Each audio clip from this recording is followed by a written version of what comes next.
Good. I'm practicing stoic excitement. Stoic excitement. That's great. That's a new term. All right. Thank you. Speakeasy Noircast with stoic exciticism, exciterism, excitement, stoic excitement. Yep. I think that's it. All right. We'll have to work that into the intro somewhere. Nonsense.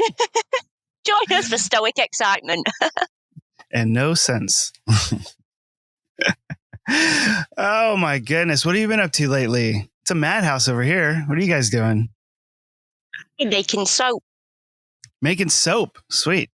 Bunch of dirty people over there. You need to soap it up.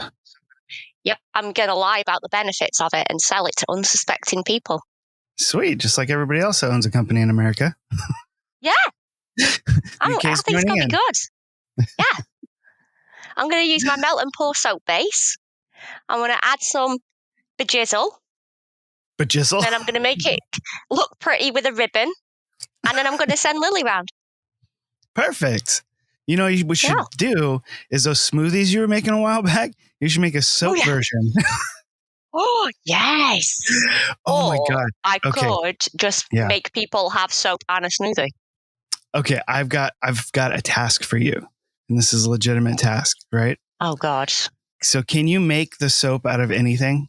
Like, can you put any ingredients that you want into it and it's still soap? Yeah, pretty much. Okay. So here's what I want you to do. I want you to make a line of Speakeasy Noircast branded soaps, right? And each one that you make is one of the drinks that we featured on the show.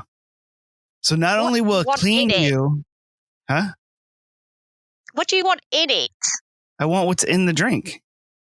In the drink? Yeah. Ooh, whatever the drink is, right? We have little lemons. See, lemon zest. That's very good for your face. Yeah, see? And then obviously you can still eat them and get drunk. And it'll clean your mouth. I mean, if you were so inclined, yeah.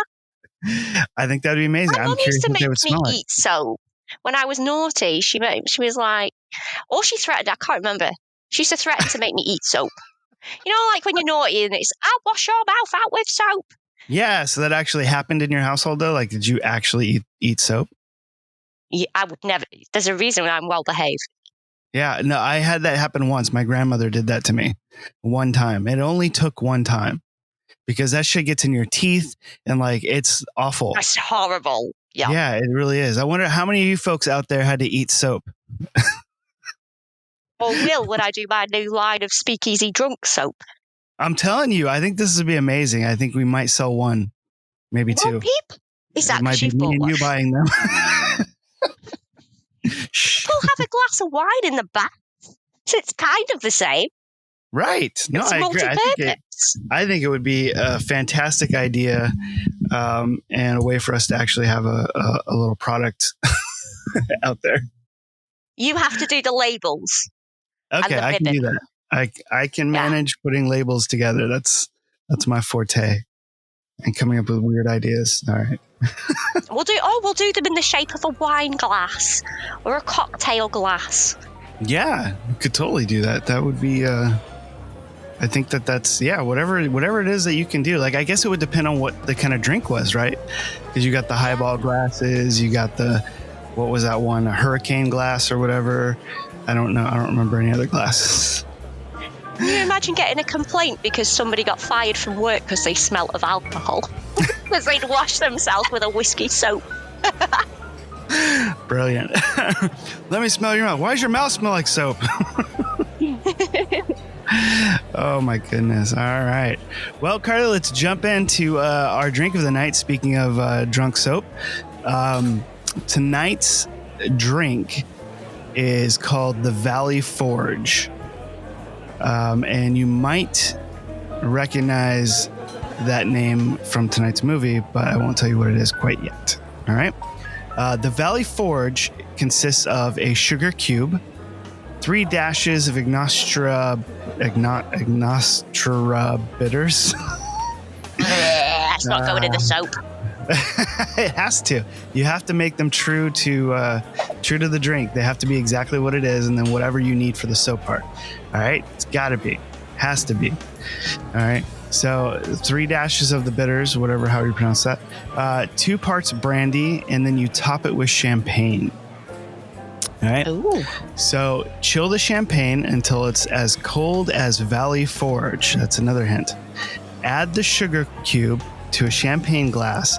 Add a few splashes of bitters and pour 2 ounces of brandy over the sugar and top with champagne. Now, just so you know, this isn't the name of this drink has to do with tonight's movie, but Valley Forge is an actual place. Valley Forge is a national park that was a winter encampment for the Continental Army during the Revolutionary War. All right. But that drink is actually featured in tonight's film.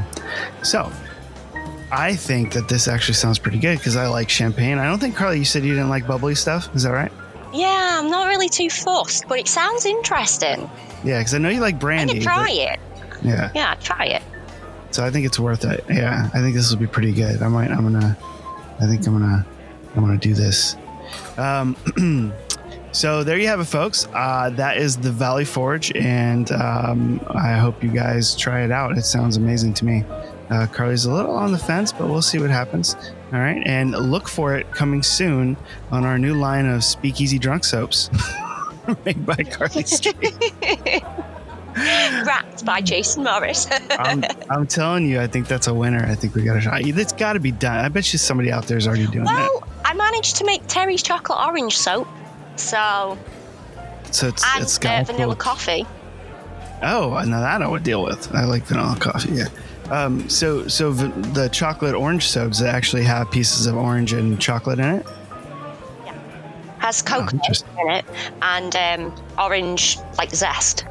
You just ruined it with the coconut. So you can just keep that one. Oh, no, cocoa. Oh, I thought you said coconut. I was like, what the heck? Yeah. I won't be touching anything with coconut. No. Yeah, same way. Except for maybe a rum drink or something. I can do that. All right, folks, there you have it. That's the Valley Forge. And why don't you stir up one of those while you listen to tonight's trailer?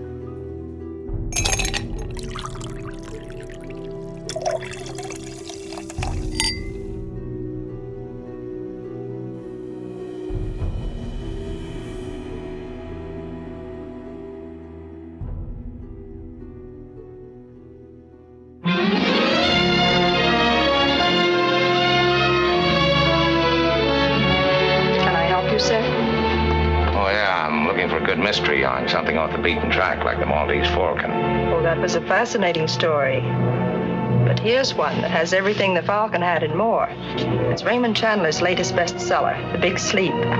What a picture that'll make. Mind if I look at it?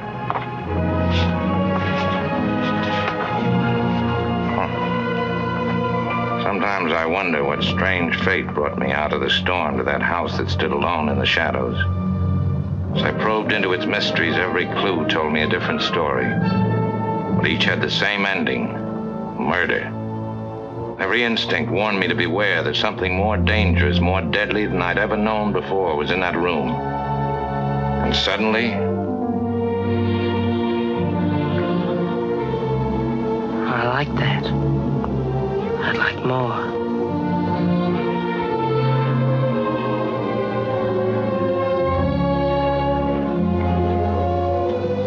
That's even better.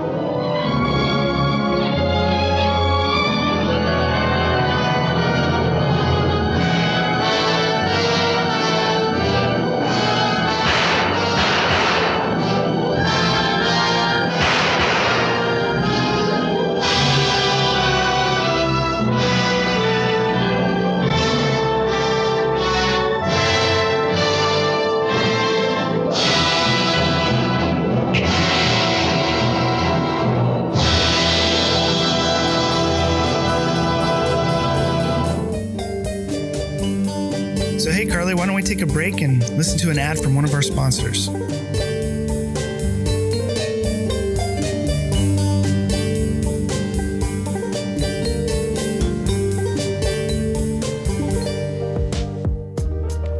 Have you ever found yourself looking at your Netflix homepage and wondering what to watch next? Or have you sat through a movie trailer and were still on the fence about whether or not you wanted to see the film? Join me, Pete Mitchell. And join me, Ethan Hunt, on Films and Stuff, where we recap and review the latest movies and television shows available for you to watch anywhere. We do the hard work of watching a ton of movies and shows so that we can help you figure out what's worth watching. We give our recommendations about whether a film or show is worth watching or not. New episodes of Films and Stuff are released every Monday and are available wherever you get your podcasts or at filmsandstuffpodcast.com. Subscribe now. Films and Stuff. There is no substitute. All right, guys, we're back and we're going to keep talking about this film.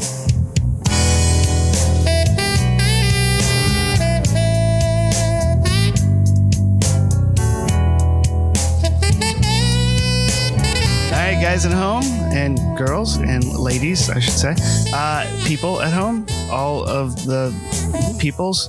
That was the trailer for tonight's film, The Big Sleep. It's a 1946 film. It is an American film noir, and it was directed by Howard Hawks. It was the first film version of the 1939 novel of the same name by Raymond Chandler, who's infamous for his books to noir films. The film stars Humphrey Bogart as Private Detective Philip Marlowe and Lauren Bacall as Vivian Rutledge. And before I get any further spoiling yet again our nutshell synopsis, it's now time for Carly. And now it's time for Carly's super famous in a nutshell synopsis. Okay, so this one I need to explain. This synopsis has an explanation of the synopsis. Okay. So I was putting street spears in the fridge, and one of them wanted to be liberated. So it dropped on the floor. The bottle top popped off. Soaked the ceiling, myself, the sofa, and also my piece of paper that had the synopsis written down on it. Oh. So I'm kind of, I think I can decipher it, but if it doesn't quite make sense, basically, it's the beer's fault. It's always the beer's fault. So that's what I should just say. Sponsored by Beer's Fault. Sponsored by Speakeasy Drunk Soap is what it Drunk needs to be. soap. I've been on the drunk Here's soap what you again. gotta do now. Here's what you gotta do now. You gotta make a beer soap that has little bits of pieces of paper of your written synopsis. Oh, I could do that very easily. There you go. Very easily. I don't know if people want to shower with the shards of my synopsis, but who knows? Okay. All right. I'm gonna try. Okay. Okay. A wisecracking PI who relies on his wits over his fists unravels a labyrinth of plot involving blackmail, murder, and a ridiculous amount of dead bodies, while still finding time to accidentally woo almost every woman he comes into contact with. That is true, isn't it? That's one of those things. And you know what's funny is it's so, the way that they do it in the movie, it's just so natural. After 2 minutes, it just falls into his arms like, oh, whoopsie. Yeah, right? It's like, 2 minutes in. And he's just like, what's happening? Oh, okay. He's just so used to it. He's like, you're right. Oh, yeah. You know, I think that was one of the reasons why I started to like Humphrey Bogart, honestly, because I know you recall me saying I never really liked him, but this movie was the one that was sort of, and this is before I watched In a Lonely Place, but The Big Sleep was, I think, the first one where I was just like, oh yeah, okay, I get it. He's pretty cool in this. Okay. He wears his pants a little too high, but I get it. He's cool. Never hurt Simon Cowell, so I guess, yeah. Well, that guy's attitude hurts himself.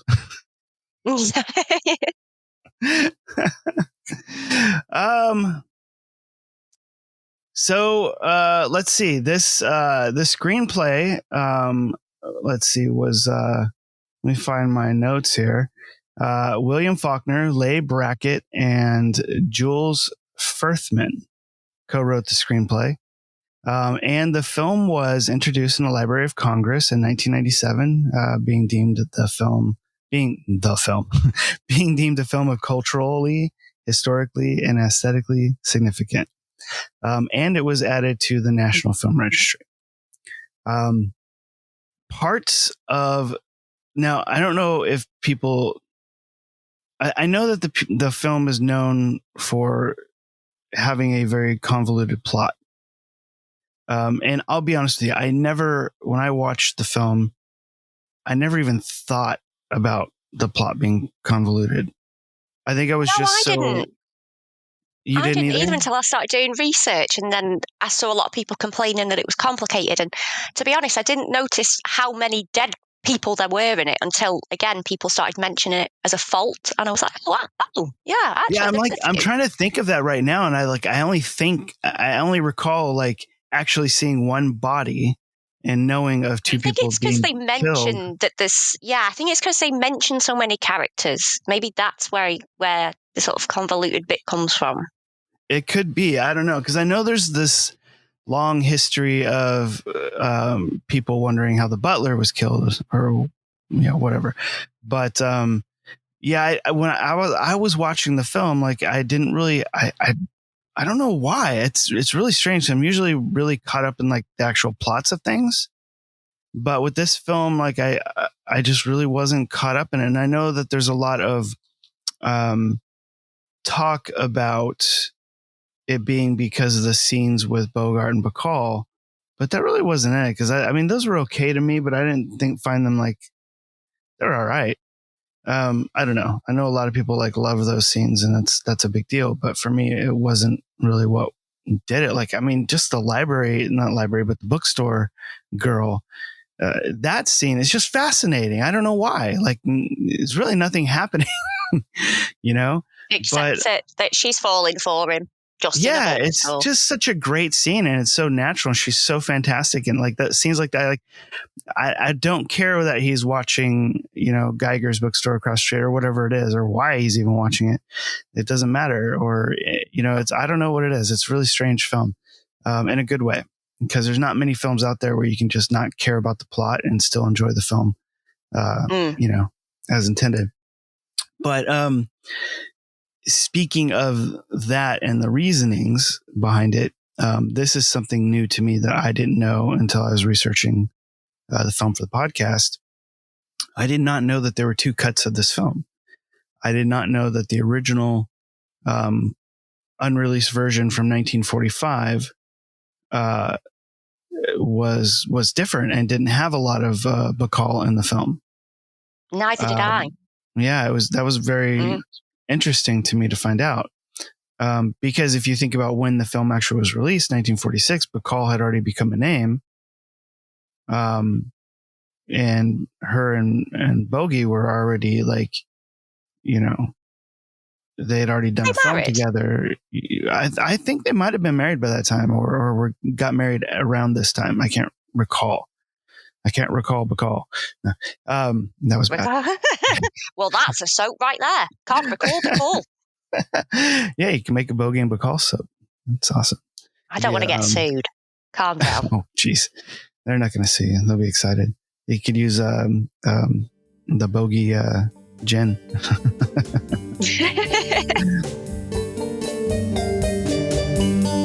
So, hey, Carly, why don't we take a break and listen to an ad from one of our sponsors?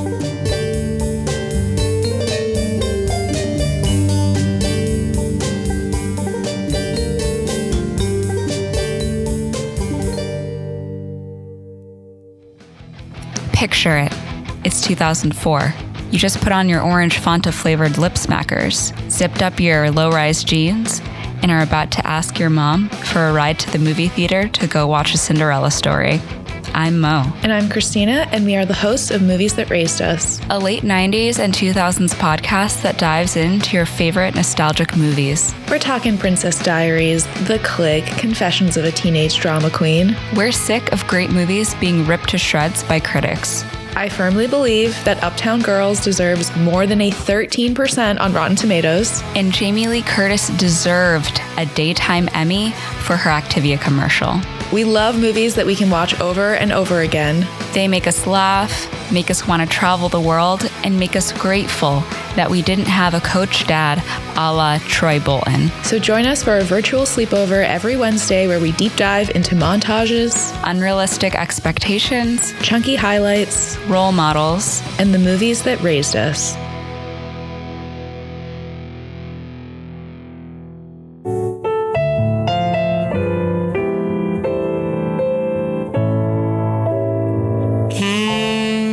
Like what you hear so far? Make sure you never miss a show by clicking the subscribe button now. This podcast is made possible by listeners like you. Thank you for your support. And now back to the show. So I don't know like how many people like knew that, I guess, over time. I'm sure they've discovered it from, just common knowledge kind of stuff, but I still had no idea that they. So the story behind it, if some people don't know, like me, is that Bogey and Bacall were in a film called To Have and Have Not, and it did really well, and people praised their chemistry and on-screen performance and all that kind of stuff. And then Bacall went and did another film. I want to say it was like called The Conspirators, or I can't think of what the name was. But she did another film right after it. And it came out and they panned her, like critics and the audience thought that she was just terrible in it. And so her manager called the studio while, after The Big Sleep was already shot. So The Big Sleep took so long in post-production, I guess, or they didn't want to release it right away, or they were still doing test screens or whatever it was. It was already shot and completed. And because of that, Bacall's third movie, which she shot after The Big Sleep, ended up being her second movie. And that was released first, and she was panned on that. And so her manager was really worried that it was going to hurt her career if she didn't do well in The Big Sleep, like she would be done with. So the studio, at the behest of her manager, which is surprising to me that a manager would have that kind of power, but I guess they were that invested in this film. They went back and they shot a bunch of scenes with Bogey and Bacall to sort of ride that, chemistry that they had in To Have and Have Not. And so virtually all of the scenes that you see with them, I think originally there was like maybe one or two short scenes in the film, and she wasn't really a main part of it. But a lot of the scenes that you see in the version that most people have seen has a ton of new stuff with them to sort of beef up that Bogey Bacall sexual tension or on-screen, whatever it is that they have between each other. And a lot of comments about that is that people have said it doesn't really matter how convoluted the plot is. It was just great seeing them on screen, and they really drive the movie.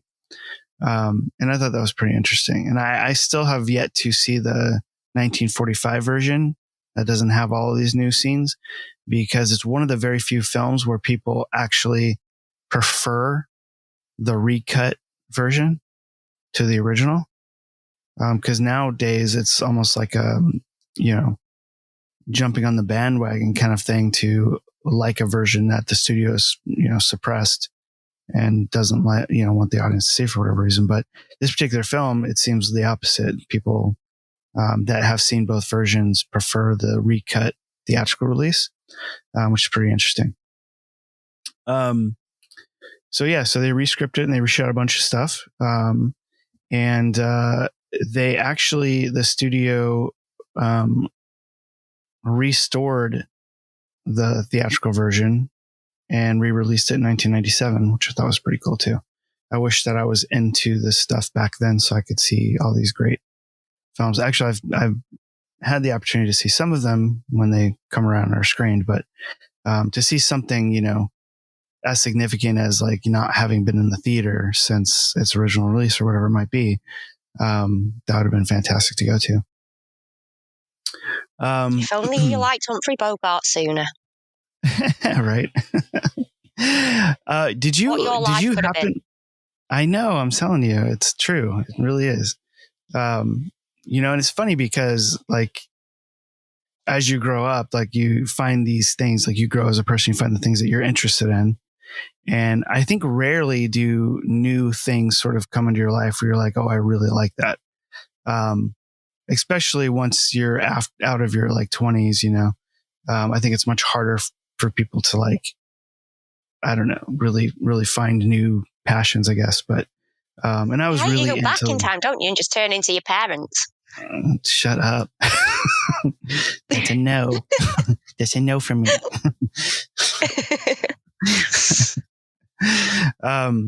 But yeah, so I don't know. Did you find any information on the writing of this by chance? I found kind of a funny little thing that happened. All right. No, you're laughing already. I'm excited. It's funny to me because it's just absurd, but it's really dumb. I was just going to say, is it funny or is it Jason funny? So, as I said before, William Faulkner, Leigh Brackett, and Jules Furthman co-wrote the screenplay, right?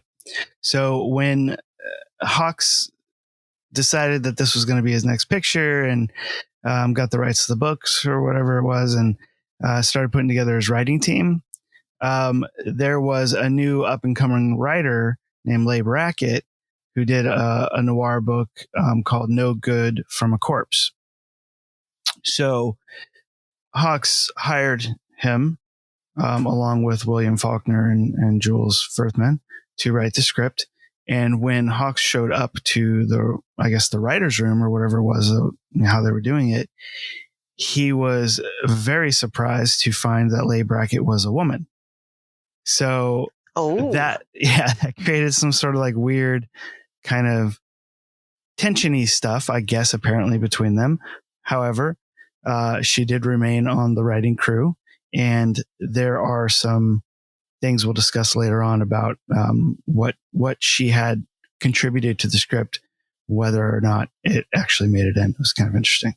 But I thought it was pretty funny because, especially back in the 50s, I'll bet you that was a shock to have a woman writer. I don't know. I think it's weird. That was funny. Oh God, that must be awkward though. Can you imagine that? But imagine if like they passed the coat to her and went, "Where's this Leigh guy?" It's me. Right. Chuckle. Yeah. Yeah, I imagine it is like I just picturing the sort of 50s mindset and women only being secretaries or whatever. I don't know how it was back then, but that's just what they portray on TV and stuff, and in the history books. But I imagine it was sort of like a whoa kind of thing. Although they did portray a female writer in what was it, Sunset Boulevard, where he was like leaving and writing his script with another woman, and anyway, I just think that's kind of interesting. So, hey, Carly, why don't we take a break and listen to an ad from one of our sponsors? If you're into Netflix original films, if you appreciate unpretentious movie reviews, and if you're the kind of person who knows that despite our political differences, we can unite over the love of a good movie or the abject loathing of a terrible one, then we might just have the podcast for you. Really thought we talked about not saying it like that. Like what? Okay, anyway, the podcast is called Watching Netflix Without You. And to listen, you can visit our website for a list of podcast players, wnwypodcast.com/subscribe. Seriously, like what? I swear to God. All right, guys, we're back and we're going to keep talking about this film. Yeah, but I was watching a documentary about Star Trek, and there was a female writer in the Star Trek room who had to go by her initials so that people didn't realize it was a woman. Really? And that was the 60s. I forget her name. Yeah, and she wrote like so much stuff, but she used her initials. That's crazy. So the world's a crazy place. Well, It's getting better, sort of. Now, we've talked a lot about films of this period and censorship. So censorship strikes again in this film.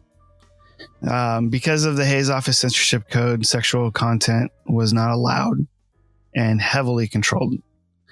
In The Big Sleep, Geiger was slinging pornography, which is a big thing. You don't ever see it. Yeah, you don't ever see it. Not, you know what I mean? Like it's very, sort of under wraps. Like they don't even really talk about it. It's very, I don't even know how to describe it. It's so subtle, really, how they do it. And yet, right? Also, his character from the book was gay, which is something that they did not, put into this film at all. It never mentioned his sexual orientation, and they never showed any of the pornography or any of that. They only alluded to it in a very extremely vague ways, which I thought was interesting because it's like, nowadays we know exactly what's going on. I can imagine back then maybe pornography wasn't as, I wouldn't say well known or any of that, but I don't know. I don't know how it worked back then, but I imagine it was much harder to get a hold of. Way less people probably knew it was a thing or were a part of that sort of stuff.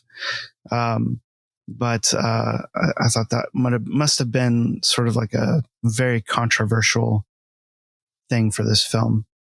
But they did it in such a great, subtle way that I thought it worked really well. And it was probably better for it, in my opinion.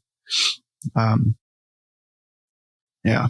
So, going back to all the bodies, as you said, I'm sure about like the most famous plot hole in the movie, right? No. No, when I was researching it, I just kept coming across other characters that were dead, and then I lost my original train of thought. When you go to Google search and you get too far into it, and then you're in like a different time frame with a different film. Yeah. No, I hear you. Yeah. So the chauffeur, right? You mentioned there's a scene. No, the butler. You said the butler. I can't remember what it was. Something. Maybe it was the butler. Yeah. So,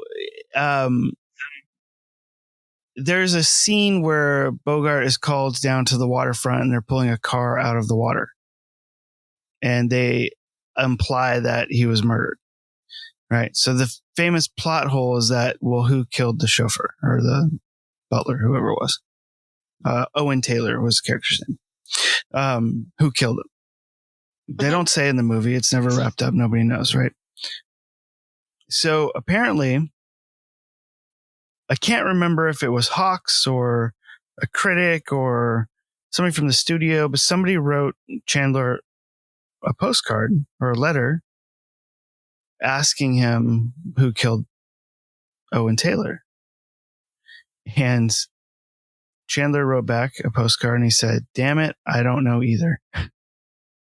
Sounds like me. Right. So even though he wrote the book and, all that kind of stuff, he has no idea who killed this person, right? So for whatever reason, it was either tying up loose ends and he didn't circle back around, or maybe it just really didn't matter. Sometimes people just die and you don't find out. And I think that's I think in my eyes, watching a detective movie or a show or anything like that, I don't think detectives always are able to find the answers, right? And so it doesn't bother me that we don't know, because maybe it doesn't even matter. I don't know, other than like his family or whatever, somebody's murdered and, you want answers, but, and detectives don't always get all the answers. They might even solve the case, but not have all the answers to all the pieces. So I was kind of okay with that. But I guess in the world of movies, that's, a no-no for most people.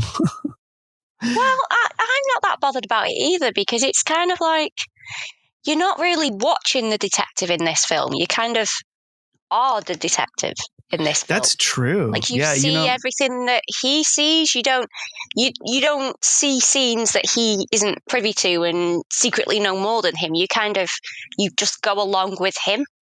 Yeah, that's a great point that you just brought up, Carly, because it does sort of remind you of... So I'm kind of okay with having red herrings or things that don't really factor in, because that would probably be like what would happen if you were a detective or PI, Yeah.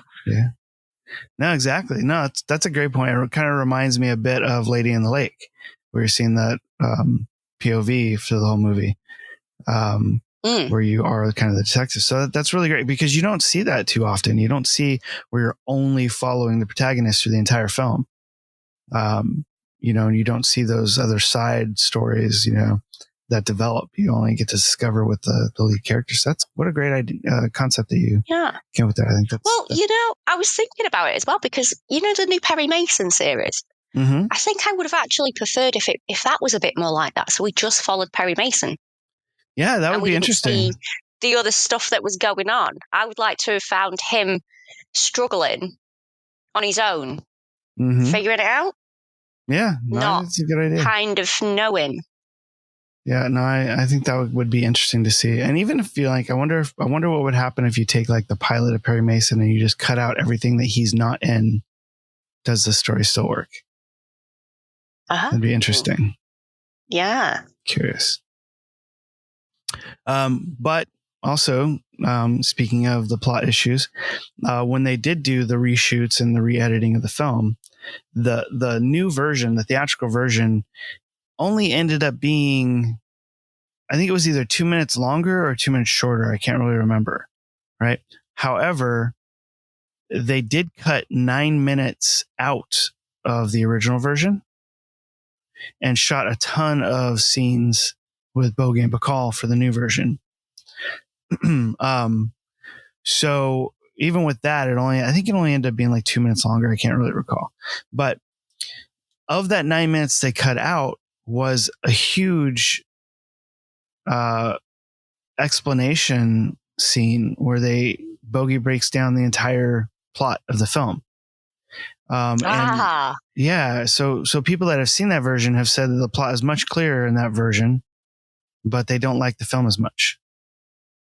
And I think that's odd. I think that they probably could have still included that scene, just maybe cut the scene itself down, but who knows? Maybe there wasn't enough coverage, or I'm not really sure what, but that's an interesting thing to have people not care, have a film where people don't care as much about the plot. It's a fascinating... They're just enjoying it for what it is, aren't they? I guess so, yeah. It's really fascinating because you don't see that with Chinatown.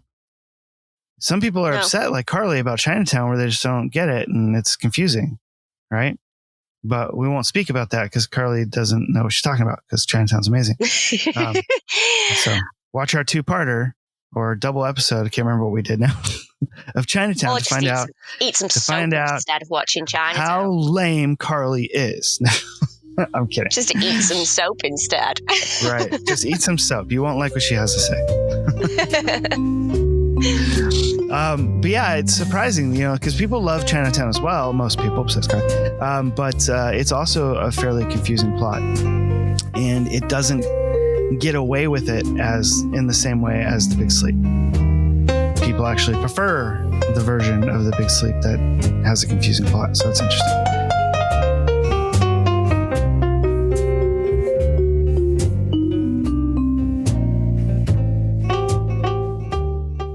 Hey everyone, how's it going? My name is Anthony. And my name is Owen. And we're the hosts of Before and After the Movies. What our podcast is a unique spin on the movie review podcast genre. Typically, you'll just hear a review of the movie, but what we actually do is meet up before we see the movie, give our predictions, talk about the movie in general, and some other things about the movie business. Then we go and see the movie. After watching the movie, we meet back up again, record a fresh review, post-show, comparing predictions, and talking about what we thought of the movie. So for you, it's a nice seamless 5-second transition. For us, it's a dirty 5-hour workday, but we love every second of it. So check us out on every streaming platform, and here's a little taste of what we have to offer. It's time! Okay, out of 10. 3, 2, 1. 8.5. Family reunion. Now that's serious, Sandler. This is Goofy Sandler! Chris O'Donnell. What the fuck is wrong with you? We'll see you guys in 3, 2, 1. You're listening to the Speakeasy Noir Cast, the show that brings you binge drinking with a side of noir, with your host, Carly Street and Jason D. Morris. There was a specific scene towards the end of the film where Hawks and Chandler had discussed having Marlo. So in the end of the movie, they're all like caught up in this room or whatever, right? And you've got I can't remember her name, but McCall's sister. There, yeah, right? I can't. Yeah. Yeah. And Hawks and Chandler discussed having Marlo debate whether to send Carmen's her name, to her death. It just popped in my head, so weird. And basically put her out of her misery, because she's like, obviously, like, she's been abused. There's like all kinds of things that are wrong with her, right? And Chandler actually died thinking that scene was never scripted, and considered it a loss of the scene to be just like a typical Hollywood thing. Is that something that he kind of wanted to maybe it's to give Marlo a bit of a character arc, which he doesn't have much of in the story, which I think is okay, because I feel like we're just sort of finding him in a typical Detective Day sort of thing. And that's kind of unusual for me to think that it's okay to not have a main character have an arc. But this scene right here would have given him a little bit of an arc. However, so the writer of this scene, so sorry, let me back up a little bit, because I'm kind of explaining this poorly. So Hawks and Chandler discussed this scene to have Marlo sort of debate whether to purposely send Carmen out, right? Knowing that she'd be shot. She walks out that building. Right. Leigh Brackett did in fact write this scene. But the scene was cut due to censorship. So Chandler the entire time was just thinking that nobody ever actually wrote it, that they were just maybe placating him, like this concept or idea. And I imagine he was probably a little angry at Hawks for not actually doing it.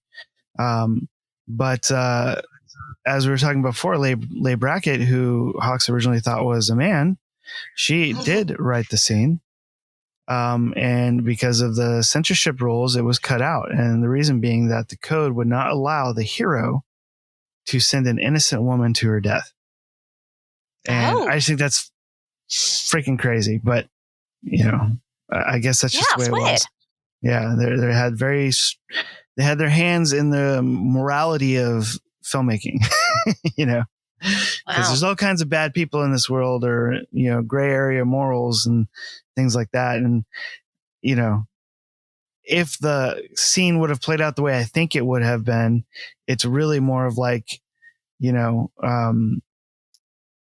kindness kind of, because this woman is pretty messed up. But anyway, yeah, so that was the thing. I wish that scene had actually been shot and maybe they had taken it out later, but it is what it is, I guess.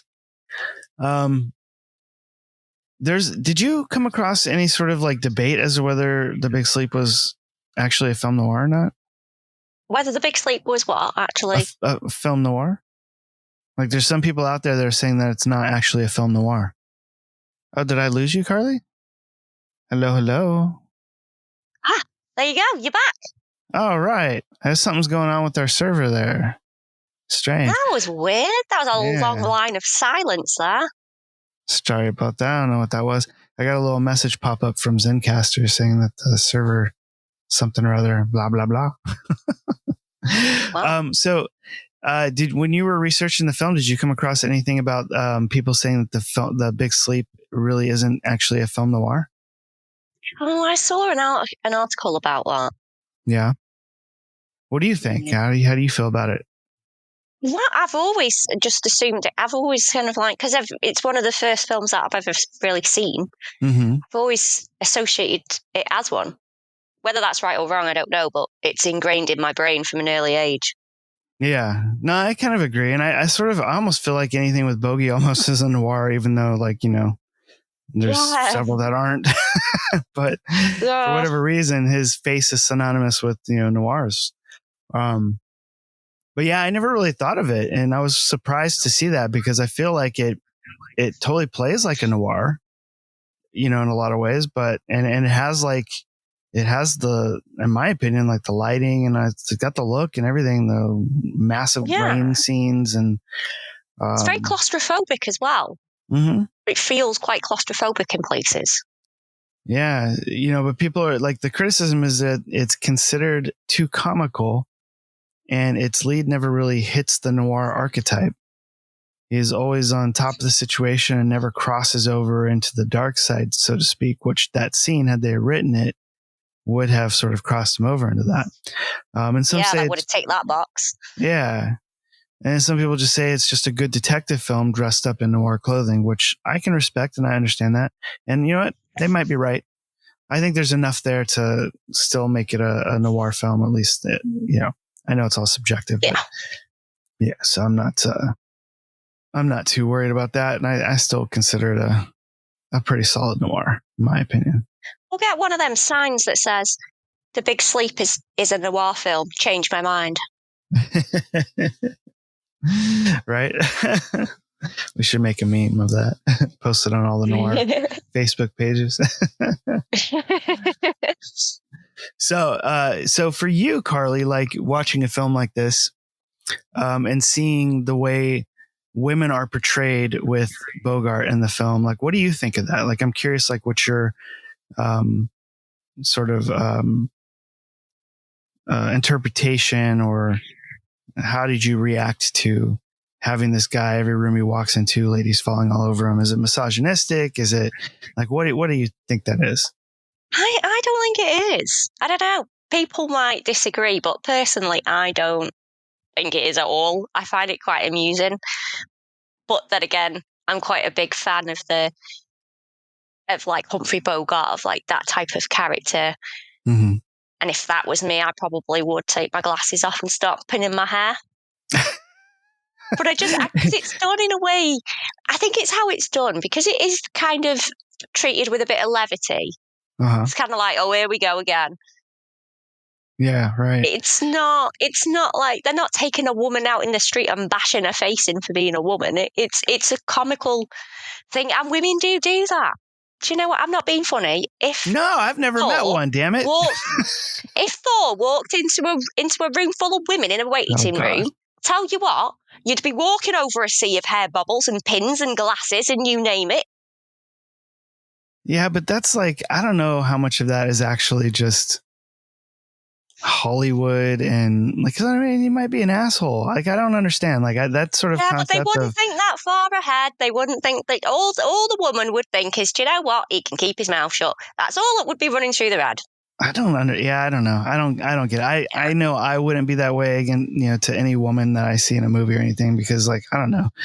It's all fake to me, but who knows? I think you just kind of take it.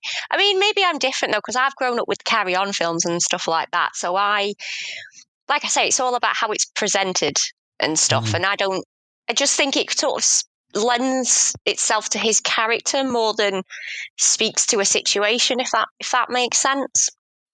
I guess so. Although, I mean, it is quite strange how a strong woman in the film who isn't that way. Right. And I think there's a couple of strong women in this movie. Yeah. But they do all kind of fall over. But the interesting thing to me is how self-deprecating he is. He's so, like, hard on himself, like his view of himself, not good looking, not tall, all this kind of stuff. Maybe that just adds to the, I don't know, whatever sex appeal there is. I'm not really sure if that's a positive sex appeal thing, but that is his character in this movie. He's very self-deprecating. Yeah. I think it's more to illustrate that he's quite trustworthy, because for that amount of women to kind of gravitate towards him, and for him to be the way he is, being very sort of thinking a bit lower of himself, it's that element of and feeling comfortable and safe. Yeah. Okay. I don't understand that, but all right. I guess. I'm not sure somebody talking crap about themselves makes me feel comfortable or safe. That definitely would not work for me if a woman was doing it. That is not how to woo Jason Morris. Oh, you need mental help. No, I'm kidding. There's nothing wrong with that either. I don't see that as like, I mean, obviously you can have sympathy or even empathy, for that, but that doesn't, I don't see that as being like a, adding to any kind of sex appeal, but I don't know. Again, maybe that is the defining difference between, men and women and their views or, whatever. Who knows? I don't know. I thought it was interesting because they really pressed that home with him and his self-deprecation and women falling all over him kind of thing. Yeah. But I'll never win any wars for being a ladies' man. So Bogart, go for it. Box office on this movie. It did really well. It did 3.5 million domestic and another 1.3 million foreign, which for the time was great. The critics' response was also great. The critics' response wasn't great because of the confusing plot. However, they did love the Bogart Bacall scenes. Everybody seemed to love that sort of aspect of it. But there were a couple interesting. There's one particular interesting review that I thought was. I'm not sure I understand it, but I found it interesting. Somebody called it confused and dissatisfied. Just all right, I get that. But this other one was very I don't know. So I'm just going to read it. So wakeful fare for folks who don't care what is going on or why, so long as the talk is hard and the action harder. And I'm not certain what wakeful fare means. Because in today's world, like you say, woke or, that kind of thing means something. So wakeful fare might just mean it keeps you awake because there's action. I don't know. But I always thought this little quote was interesting. And I didn't think that the action was all that either. So I'm just kind of we're watching the same movie, right? I mean, there's a couple scenes, but not, there's definitely a lot of other films with way more action. Yeah. So I'm not sure, but I found that to be kind of an interesting one. Well, okay, fair enough. Yeah. So there's something we haven't done too much, but I know something we really wanted to do. Did you have a favorite quote from this movie? Oh, no, I didn't know that we were getting quotes. Oh, Carly. Oh. Well, come up with one. Can you come up with one? Come up with one. You have 5 seconds. Can I have some hold music while my brain thinks? Do, do, do, do, do, do, do. I mean, that sounds like a kid's rhyme. That's Jeopardy. You don't know Jeopardy? Oh. All right. Well, I've got one. I thought it was pretty cool. Oh, okay.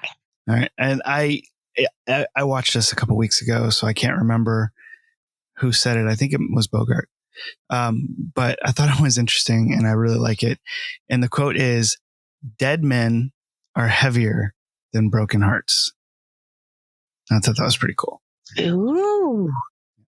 So Carly doesn't have one. Sorry, folks, but whatever. No. Can I share yours? Yeah, of course. There we go. I do now. Okay. Panic averted. All right. There's another one I thought was kind of funny, but it's not like a favorite quote or anything, but it was, it seems like a nice neighborhood to have bad habits in.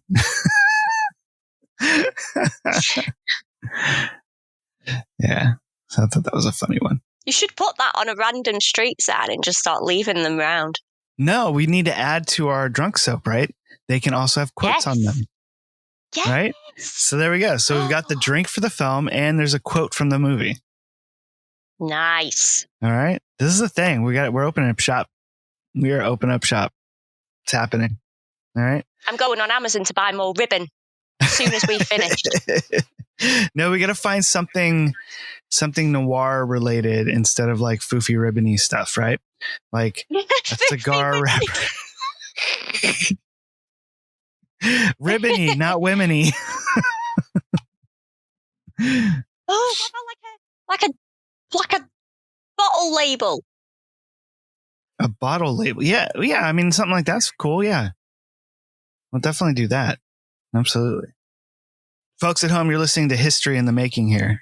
All right. Drunk Soap coming to a website near you. Bathroom near you. Maybe your own. Maybe you didn't even order it and you don't want it, but we're still going to send it. Yep. Yep. We could do like a little murder mystery, but you got to buy several soaps to piece the clues together. Oh, yeah. Nice. It's going to be too fun. All right, Carly, it's that time again. We gotta give this a gen rating. All right. Okay. All right. Who's going first? I don't care. I can go first. Okay. All right. So I love The Big Sleep, and I'm gonna just right out the gate. It's a 10 out of 10 gens for me. I just think it's a fascinating, fun movie. I love the setup of the film, just the quirky weirdness, him walking to this mansion, this girl falling all over him. And obviously it's just strange and odd. And, the atrium and the sweating like a pig thing. And it's all so interesting. The characters and the layers to all of these characters are so interesting to me. And Bogart's performance, I think, is amazing. But nothing is better, I think, than the bookstore scene. And I wish I could remember her name, but I just can't. I think Morrow or I can't remember her name. But anyway, I thought she was just fantastic. Like whatever. And I think she didn't do a lot, but for whatever. And this short scene that she has was just a standout performance. I thought she was brilliant, and Bogart just played right, well along with her. It's just a great scene, and just overall, I just really love this film. Plot points aside, for whatever crazy reason, it didn't matter to me at all if I understood it or not. I don't even know if I understood it. I never took the time to sit back and think about whether I understood the plot or whether, I just didn't. I still don't.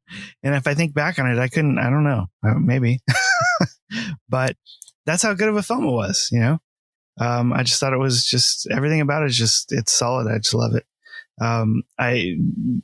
In this particular film, I don't necessarily know that the Bogart and Bacall stuff was something that really glued it together, because with this one, I wasn't really as infatuated with those two. Like, I really think that the singing scene with her didn't really need to be there.